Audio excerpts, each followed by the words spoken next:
Music, mijn vrienden zij. Ik ontvolgde je overal. Mensen zullen denken dat ik met iemand onder mijn niveau date. Nadat ik mijn baan was kwijtgeraakt tijdens de reorganisatie. Ik zei, do wat je moet doen. Toen werd ik benaderd voor een directeursfunctie met een salaris dat 3 keer zo hoog was als mijn vorige baan en plastic foto's van mijn eerste werkdag. Toen kwam haar valverzoek binnen met gefeliciteerd chat. Original post. Ik, 31 jaar, man, was senior productionalist bij een SAS bedrijf. Nadruk op, was. Ongeveer 3 maanden geleden wordt het bedrijf een reorganisatie door. Waarbij 15% van het personeel in alle afdelingen wordt ontslagen. Ik presteerde niet onder de maat. Mijn laatste beoordeling was boven verwachting. Dat maakte niet uit. De CFO besloot dat mijn hele team overbodig was omdat ze productontwikkeling en data-analyse in een unit gen samenvoegen. Ik word jebeld op dinsdag ochtend om 9:14 uur. Om 9:30 uur wordt mijn laptop toegangsgetrokken en zat ik in een Zoom-vergadering met HR waarin mijn ontslagregeling wordt besproken. 8 weken salaris. Een koopververzekering voor 60 dagen. Een LinkedIn-aanbeveling van mijn vice-president. Netjes, zakelijk en total onpersoonlijk. Ik was getrokken, maar niet kapot. Ontslagen zijn een zakelijk beslissing. Dat wist ik rationeel gezien WL. Emotioneel voelde het echter alsof ik een klap in mijn gezicht kreeg. Mark het spargeld, genoeg voor ongeveer 4 maanden, en mijn waardigheden waren geüld. Ik heb diezelfde middag mijn CV bewerkt. Woensdag ben ik al begonnen met het benaderen van recruiters. Ik zou niet in een neerwaarts spiral terechtkomen. Mijn vrienden reageerd echter anders. We zijn ongeveer 1,5 jaar samen. Zij werkt in de farmaceutische Breakup, heeft een goed inkomen, een beter zouden. Alles erop en eraan. Zij is erg actief online. Niet op influencerniveau, maar wel iemand die alles zorgvuldig samenstelt. Haar Instagram is een moodboard van haar leven. Aesthetisch opgemaakt diners, foto's van de outfit van de dag, hoogtepunten van vakanties. En ons relatie maakt die deel uit van dat amigo. Zij plaatst regelmatig berichten over ons. Foto's van ons samen, verhalen over datavonden, berichten over ons jubilia. Ik was een vast verständig op haar tijdlijn, waar ik niet veel over nadenkt omdat ik niet zo van sociale media houd. Ik post misgeen 2 keer per jaar. De avond dat ik ontslagen word, vertelde ik het haar tijdens het eten in mijn appartement. Ik legde het rustig uit. De ontslagvergoeding, de tijdlijn, mijn plan om een nieuwe baan te zoeken. Ik verwacht met 11. Misgeen wat aanmoediging. Wat een krieg was stilt. Een lang, ongemakkelijk stilt. Toen zei ze, dus, wat je done? Ik heb het je net verteld. Mijn CV bewerken, contact opmen met recruiters, beginnen met solliciteren. Holing got dat duren? Ik weet het niet. Het kan een paar weken duren, het kan een paar maanden duren. Een paar maanden? Dat is normal in deze market. Zij legde haar werk neer. De contact op een slecht moment. Ja, ontslagen zijn meestal slecht. Tenminst voor ons. Het kursfeest van mijn bedrijf is volgend maand. Mijn regiomanager komt erheen. Ik kan niet met een werkloos vriend komen opdagen. Ik dacht echt dat ze een grapje maakte. Ik lachte. Zij niet. Ik meen het. Weet je hoe dat eruit ziet? Al mijn collega's hebben partners met een carrière. Een van hen is getrouwd met een vice-president bij een bank. De vriend van een ander is net partner geworden bij een consultancybureau. En ik ga zeggen, dit is mijn vriend, hij zit even zonder werk. Ik stopt met eten. Je sham je. Ik ben realistisch. Imago is belangrijk in mijn branche. Ik ben ontslagen uit een hoogfunctie bij een bedrijf dat 15% van zijn personeel heeft ontslagen. Dat is geen karakterfout. Dat weet ik, maar anderen niet. Ik vroeg haar wat ze wilde dat ik eraan deed. Zij zei, en dit is het deel dat ik nog steeds in mijn hoofd afspeel.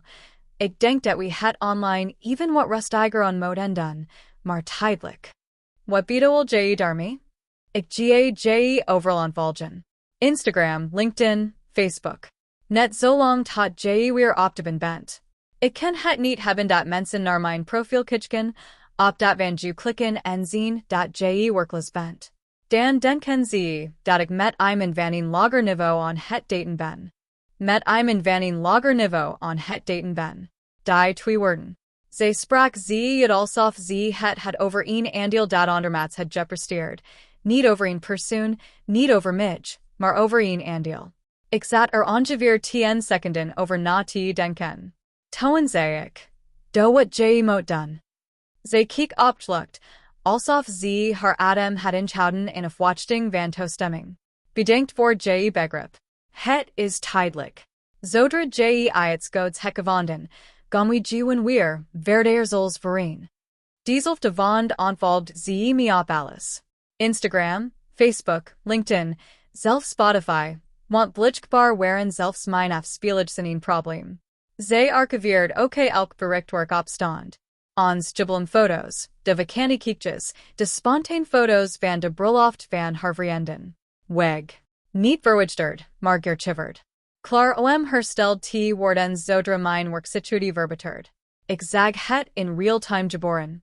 De een melding nada aandeer. Ze ontvolgde me vanaf dezelfde bank waar ik op zat. Ze ging niet eens naar een aandeer kamer. Ze scrolled gewen door haar telefoon, tikt op mijn digitaal en was I guide terwijl op een meter afstand opwarmd pasta zat te eten. Die avond, nadat ze vertrokken was, zat ik in mijn appartement en nam ik een besluit. Niet over de baan, maar over haar. Ik zou niet tegen vechten.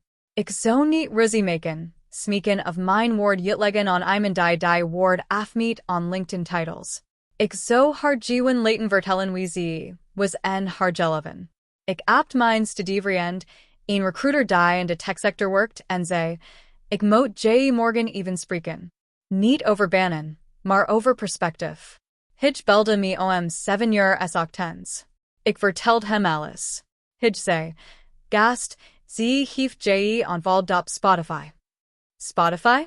Waar was ze bang voor? Dat iemand je naar Nickelback zei het luisteren. Ik luister niet naar Nickelback. Daar gaat het niet om, en dat weet je. Hij het gelijk. Het ging niet om de platforms. Het ging om het principe. Ik was alleen de moeit woord om me geïnteresseerd te wordens als ik nuttig was voor haar amigo. Zodra ik haar niet meer jutkwam, word ik gearchiverd. Als een sizo insecurity. Update 1.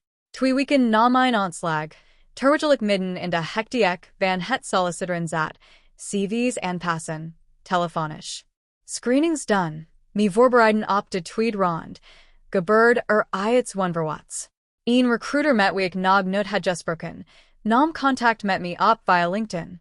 Geen algemeen bericht JLS, ik heb je profiel gevonden, maar een specifiek bericht. Ze zei dat ze door mijn voormalige vice-president, dezelfde die me tijdens mijn aanslag had aanbevolen, aan me was aanbevolen. Ze zocht een directeur productionalize voor een snel groeiend health tech bedrijf. De functie lag 2 niveaus boven mijn vorige positie. Ze vroeg of ik interesse had. Ik bekeek de functiebeskriging. Het was een ambitieus, maar niet onredelijk uitdaging. Ik had de ervaring. Ik had de vaardigheden. Ik had alleen nog niet aangedacht om zo hoog te maken, omdat ik me had gericht op een vergelijkbare functie. De recruiter zei, je voormalige vice-president zei specifiek dat je de eerst was die hij zo aanbevelen. Hij zei dat je de best analyst was die hij het had aangestuurd. Ik nam het telefoon John. Toen ging ik naar het eerst gesprek. En daarna naar het tweede. Daarna volgde een panelgesprek met de directie. Het hele proces duurde ongeveer 3 weken. Ze werkten snel, omdat ze zo snel mogelijk geheim nodig hadden. In die tijd waren mijn vrienden en ik officieel nog samen, maar ons relatie was veranderd. Ze stuurde me misgeen een keer per dag in kort, oppervlakkig bericht. Hoe gaat het met de zoektocht? Al iets gevonden? Ze vroeg nooit hoe ik me voelde, of ik iets nodig had. De vragen gingen allemaal over status updates, alsof ze een package volgde. Ze maakte ook duidelijk dat het kerstfeest een hard deadline was. Ongeveer een week voor het feest op ze. Nognes? Het feest is zaterdag en ik moet weten wat ik tegen de mensen moet zeggen. Ik zei, Ik ben nog steeds on het solliciteren. Zay. Kun je in ieder geval zeggen dat je als freelance consultant werkt? Dat klinkt better dan werkloos. Ik zei, ik ga niet liegen over mijn situatie. Zij dat het geen liegen was, maar een bepaald manner van presenteren. Liegen met beter marketing. Zij ging alleen naar het kursfeest en verteld mensen dat ik niet bij kon zijn vanwege een ander afspraak. Zij plaat stories van het evenement, waarop zij in een zwart jurk met een cocktail in haar hand poseerde met collega's. Geen word over mij, geen spoor van mij. Ik was valdig uit het verhaal gewist. 2 dagen na het feest kreeg ik het aanbod. Directeur productionalize. Basissalaris van $185,000. Andelen packet daarbovenop. Volledige secundair arbeidsvoorwaarden. In eerst instantie op afstand werken met 3 maandelijks teamwitches. Start datum over 3 weken. Mijn vorige salaris was $78,000. Dit was meer dan het dubbel, bijna het driedubbel met de andelen erbij. Ik zat een kwartier lang in mijn appartement naar de aanbiedingsbrief te staren. Toen belde ik mijn studievriend, de recruiter. Hij schreeuwde zo hard dat ik de telefoon van mijn oor moest houden. Hij zei, je moet het vieren. Je moet dit posten. Je moet het on iedereen laten weten. Ik zei, ik post niet. Hij zei, vandaag dubbel. Ik accepteerde het aanbod. Op mijn eerste dag, een maandag 3 weken later, trok ik een nieuwe blazer on die ik special voor de gelegenheid had gekocht, maakte een foto in mijn thuiskantoor met de laptop van het bedrijf en een koffiemak, en plaatste die op LinkedIn. Een simpel onderschrift. Met trots deel ik me dat ik beter snam, ben begonnen als directeur productionalize. Denkbaar voor de reis die me hiring heeft gebracht, inclusief de omweg. Op naar de volgend. Mijn voormalige vice-president reageerde. Zij hebben gelijk dat ze ju hebben. Mijn oud team geneten van den het leuk. Een paar recruiters met wie ik had gesproken, feliciteerden me. Het was een mooi moment. Daarna plaatste ik een versie op Instagram. Dezelfde foto, maar een kortere onderschrift. Zoiets als. Nieuw hoofdstuk. Director Synergy. Warm drink. Binnen 2 uur kreeg ik een verzoek op Instagram van mijn vrienden. Dezelfde vrienden die me 7 weken eerder had ontvolgd omdat ze bang was dat mensen zouden denken dat ze met iemand van een lager niveau on het daten was. Het verzoek kwam met een DM. OMG, gefeliciteerd chat. Feestje.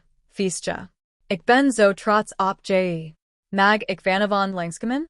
We moeten het vieren. 3 uitroeptekens na chat. 3 feest-like emojis. En het woord which, alsof zich erbij betrokken was. Ik startling naar dat bericht. Toen weigerde ik het verzoek. Ik blokkeerde haar niet. Ik stuurde geen onnodig bericht. Ik drukte gewoon op, weigeren en legde mijn telefoon neer. 20 minuten later apt ze me. Is mijn verzoek niet gelukt? Instagram hapert. Ik apt terug. Het is gelukt. Ik heb het geweigerd. Wacht, what? Omdat je me 7 weken geleden ontvolgd omdat je scammed om met me geassocieerd te wordens. Je het elke foto van ons gearchiverd. Je zei dat je bang was dat mensen zouden denken dat je met iemand uit een lagere sociale klasse on het daten was. Je ging alleen naar je kursfeest en vertelde mensen dat ik een ander afspraak had. Je wild afstand van me niemen toen ik op mijn dieptepunt zat. Je kunt die afstand nu niet overbruggen, nu ik op mijn hoogtepunt ben. Lang stilt. Toen zei ze, dat is niet eerlijk. Ik probeerde ons allebei te beschermen. Je beschermt je imago. Is geen sprake van ons allebei in wat je het gedaan. En dan? Je maakt het uit omdat ik je niet meer volg op Instagram. Ik maak het. Uit omdat je alleen bij me wilt zijn als het je goed uitkomt. En ik heb iemand nodig die blijft als het niet goed uitkomt. Zij belde. Ik nam niet op, zij belde weer. Ik nam niet op, zij stuurde een bericht. Meen je dit nu echt? Op je eerste dag? Je gut anderhalf jaar weg vanwege social media. Ik zei, jig het als eerst weggegooid. J had alleen de ontvolgde opgebruikt in plaats van woorden. Update 2. Het is nu ongeveer 10 dagen geleden dat ik het volverzoek heb afgewezen en de relatie heb beëindigd. En mijn ex is volop bezig met damage control. Haar eerst zou is het benaderen van de gemeenschappelijke vrienden. We hebben een vrij hecht vriendenkring, ongeveer 8 mensen met wie we regelmatig samen optrekken. Zij was hen voor. Haar versie was dat ik een nieuwe, goed betaald baan had gekregen en dat het me naar het hoofd was gestigen. Zij vertelde mensen dat ik arrogant en afstandelijk was geworden en dat ik haar had gedumpt zodra ik een beter aanbod kreeg, alsof ze een eerst vriendinnetje was. Dat verhaal over het eerst vriendinnetje ging rond. Het was beteld om mij als dyslectric neer te zetten. En ongeveer 48 jaar lang werkt het. 2 mensen uit de groep stuurden me een bericht dat ze teleurgesteld in me waren. Een van hen zei. Zij was voor je toen je ontslagen was man. Dat is gemeen. Ik ging niet in discussie. Ik stuurde ze 2 screenshots. Screenshot 1, haar bericht. Ik ga je overal ontvolgen. Ik kan niet hebben dat mensen denken dat ik met iemand van een lager niveau date. Screenshot 2, haar DM na mijn eerstbericht. OMG, gefeliciteerd chat. Ik voegde nog eens in onto. Zij ontvolgde me toen ik werkloos was. Zij probeerde me weer te volgen toen ik een directeursfunctie kreeg. Jig mag bepalen wie het eerst vriendinnetje was. Beide mensen zwijgen een dag lang. Toen stuurde een van hen, een vrouw met wie ik al sinds mijn studententijd beveren ben, een bericht terug. Het spijt me. Zij heeft ons een heel ander verhaal verteld. Ik had het je eerst moeten vragen. De ander persoon reageerde niet direct, maar stopt met het liken van de berichten van mijn ex, wat in de sociale media economy van ons vriendengroep eigenlijk een public verklaring was. Haar tweets dat was creatiever. Zij begon uit foto's van ons te plaatsen. Geen recent. Zij had geen recent foto's. Omdat ze alles had gearchiveerd. Zij ging terugin haar fotoalbum en haalde uit foto's van ons samen, etentjes, vacanties en spontaan kiekjes tevoorschijn. Zij plaatst ze als Instagram stories met beschriften zoals, ik mis dit rood hartje, en sommige mensen weten niet wat ze hebben tot het weg is. Zij speelt liefdesverdriet voor een publiek met foto's van dezelfde relatie, waar ze zich 2 maanden eerder voor had gestemd. Het gek was dat ze precies die foto's had gearchiveerd toen ze me ontvolgd. Zij waren te genant om openbaar te houden toen ik werkloos was, maar nu kwamen ze van pa voor haar verhaal over haar gebroken hart. Dezelfde foto's, een ander functie. Ik zou onder de indruk zijn geweest van de strategie als die niet op mij gericht was geweest. Haar moeder kwam ongeveer een week later in beeld. Haar moeder belde me. Ik nam op omdat ik nog steeds respect had voor haar ouders. Ook al nam dat respect met de minuut af. Haar moeder zei, ik hoor dat je het juk maakt met mijn dokter. Ja mevrouw. Zij vertelde me. Het komt door dat ze een fout heeft gemaakt in een moeilijke periode en jig haar dat niet kan vergeven. Zij heeft me op alle platforms ontvolgd, ons foto's gearchiveerd en gezegd dat ze zich schaamt om met me gezien te worden omdat ik werkloos was. Toen probeerde ze het weer goed te maken toen ik promotie kreeg. Dat is niet een fout. Dat is een beleid. Haar moeder pauzeerde even en zei toen. Zij was gewoon bang. Vrouwen verwerken angst anders. Zij bedoeld het niet zoals het klonk. Zij zei dat ze een relatie had met iemand die lager in de hiërarchie stond. Dat is vrij duidelijk. Jongeren zeggen dingen die ze niet mennen. Zij is 29. Haar moeder zoekt. Het enige wat ik vraag is dat je haar nog een kans geeft. Zij wilt elke wand. Het spijt me dat ze pigeon heeft, maar ik ben niet de oplossing voor een probleem dat ze zelf heeft gecreëerd. Haar moeder zei, weet je, geld verandert mensen. Het heeft mij niet veranderd. Het heeft haar gevoelens voor mij veranderd. En dat zegt me alles wat ik moet weten. Zij hing op toen kwam de laatste escalatie. Mijn ex kwam via een gemeenschappelijk vriend te weten wat mijn nieuwe salaris was. Ik had niemand het exact bedrag verteld, behalve mijn studievriend, en wie ik uitdrukkelijk had gevraagd het geheim te houden. Mar hitch had het-ons in vrouw verteld ens in vrouw had het tijdens een attention on iemand in de vriendengroep verteld, en die persoon verteld het weer on iemand anders, en jullie indelijk kwam het bij mijn ex terecht. Zij stored me dins dagavond om 2300 hours your een bericht. €185.000. Mean je dat? En je wilt niet eens met me praten? Ik reageerde niet. Zij stored nog een bericht. Ik heb je 7 weken lang gestoin toen je werkloos was. Ik heb elke dag even contact met je opgenomen. Ik was voor je. Ik wild terugtypen. Je checked elke dag mijn workstatus. Je was niet voor me. Je hield een vacature in de gaten. Maar dat deed ik niet. Ik liet het je staan. De volgende dag stored ze een lang e-mail, geen sms maar een e-mail. Alsof ze die eerst in haar notitie-app had opgesteld. 6 alinea's. De samenvatting. Ik was haar een gesprek verschuldigd. Zij verdiende een afsluiting. Wat ze had gedaan was enorm overdreven, en ik gebruikt het ontvolgen als excuus om haar te verlaten. Waarschijnlijk omdat ik nu ik geld had met iemand indrukwekkender wild daten. De projectie was bijna kunstzinnig. Ik antwoord met 3 zinnen. Ik ben je geen gesprek verschuldigd. Je het je afsluiting gekregen toen je me ontvolgd. Ik wens je het best. Daarna heb ik haar e-mailadres geblokkeerd. Update 3 de laatst. Het is nu ongeveer 6 weken geleden dat het jutjing en zo'n 4 weken geleden dat ik on mijn nieuwe baan ben begonnen. Dit is hoe het nu voor staat. De vriendengroep is ongeveer 60/40 in mijn voordeel verdeeld, wat zo netjes mogelijk is.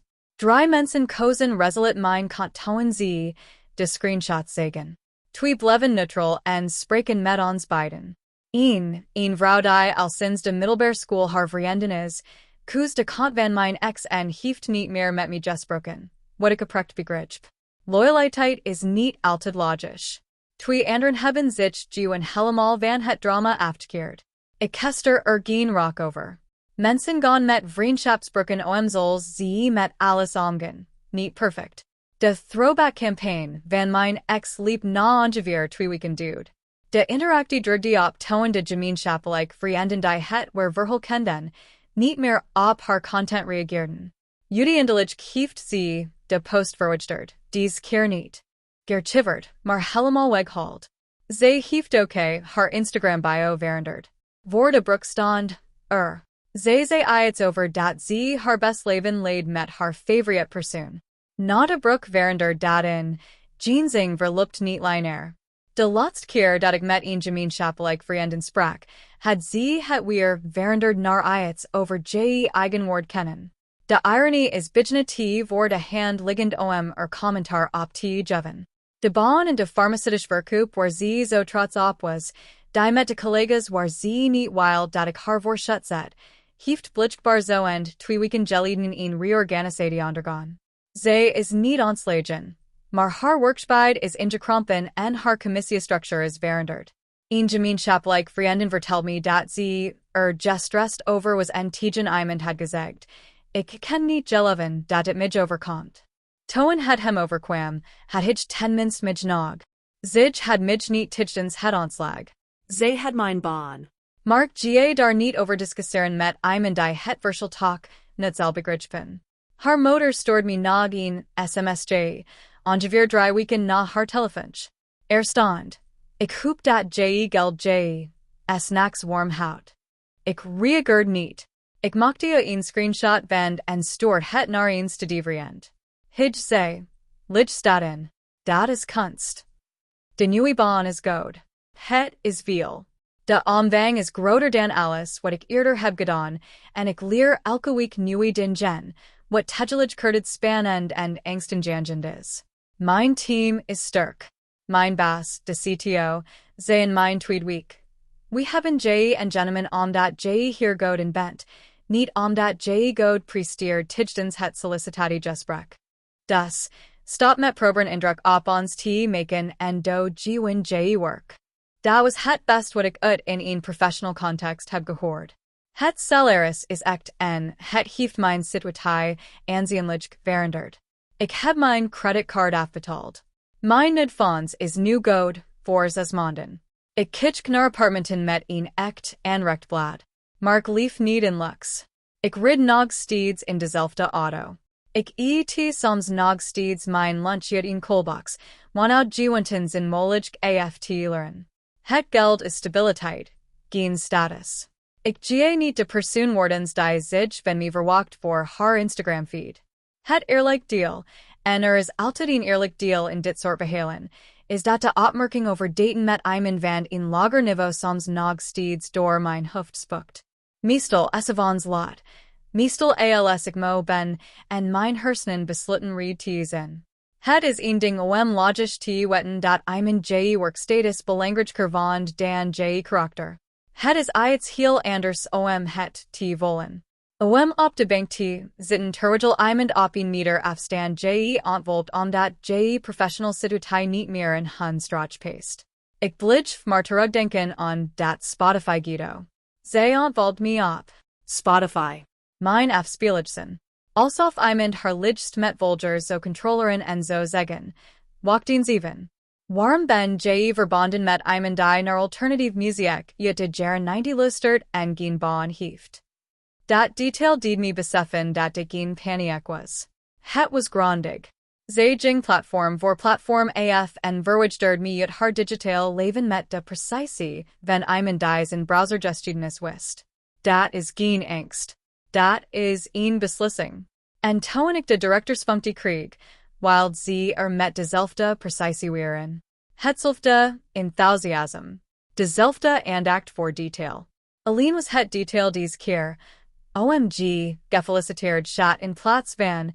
Ik kan niet hebben dat mensen denken dat ik met iemand van een lager niveau date. Dezelfde persoon. Andir Wardring. Mijns te devrien vroeg me vorige week. Ms. J. haar? Ik zei, ik mis de versie van haar die ik dacht dat bestond. De gene die het niet zo kunnen schelen wat ik voor mijn werk deed. Hij zei, die versie heeft no bestaan man. Zij zat altijd op de beurs te kitchen. J had het gewen niet door tot de andelenkoers dald. Hij is irritant scherpzinnig voor iemand die uit een varkende magnetron heeft gedaan. Ik heb momenteel geen relatie. Niet omdat ik gebroken ben of me afslut. Ik wil gewen zeker van zijn dat de volgende persoon met wie ik een relatie krijg. Me tidgens die 7 weken werkloosheid heeft gestoind en geen moment op de ontvolgnap heeft gedrukt. Iemand die blijft als de koers dalt. Iemand die me niet archiveert als ik niet in de beurt kom. Dat is geen hooglaat, maar blijkbaar is die voor sommige mensen te hoog.